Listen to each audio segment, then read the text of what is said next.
നമുക്കൊന്ന് content collector tool എന്താണെന്ന് നോക്കാം.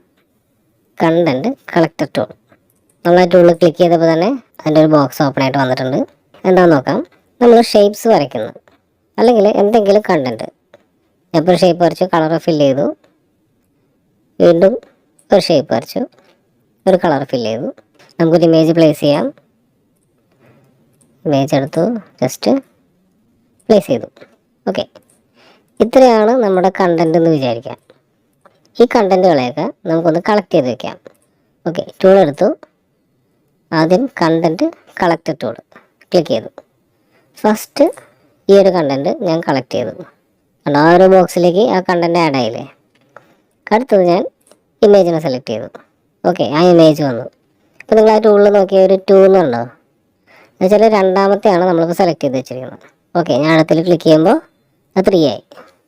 അപ്പോൾ 3 കണ്ടന്റ് കളക്ട് ചെയ്തിട്ടുണ്ട്. ഓക്കെ, ഇതിന് താഴെ കണ്ടന്റ് പ്ലേസ് ടൂൾ നമ്മൾ ഓൾറെഡി കളക്ട് ചെയ്ത് വെച്ചിട്ടുണ്ടല്ലോ. നമുക്ക് അടുത്ത ഒരു പേജിലേക്ക് വരാം. കണ്ടന്റ് പ്ലേസ് ടൂൾ എടുത്തിട്ട് കണ്ടന്റ് പ്ലേസ് ടൂൾ എടുത്തു. അടുത്ത ഒരു പേജിലേക്ക് വന്നു. പേജിൽ വെച്ചിട്ട് നമ്മൾ ആദ്യം ക്ലിക്ക് ചെയ്യുമ്പോൾ നമ്മൾ കണ്ടന്റ് കളക്ടറിൽ എടുത്ത് വെച്ചിരിക്കുന്ന ആദ്യത്തെ കണ്ടന്റ് കണ്ടോ, ജസ്റ്റ് ക്ലിക്ക് ചെയ്യുമ്പോൾ തന്നെ അതവിടെ പ്ലേസ് ആവും.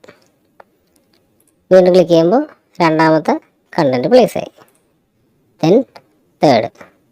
ഓക്കെ, അപ്പോൾ അതിൽ കളക്ട് ചെയ്ത് വെച്ചതെല്ലാം നമ്മൾ ഈ ഒരു പേജിലേക്ക് ആഡ് ചെയ്തു.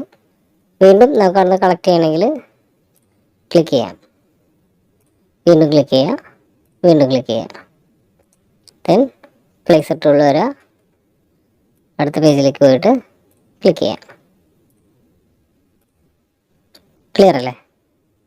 അപ്പോൾ നമുക്കതുപോലെ ചെയ്ത് വെച്ചിരിക്കുന്ന വർക്കുകൾ കണ്ടൻ്റായിട്ട് കളക്ട് ചെയ്തിട്ട് അടുത്ത പേജിലേക്ക് കൊണ്ടുപോകണമെങ്കിൽ നമുക്കിതുപോലെ ഈസി ആയിട്ട് കൊണ്ടുപോകാൻ പറ്റും. ഓക്കെ, ക്ലിയർ അല്ലേ?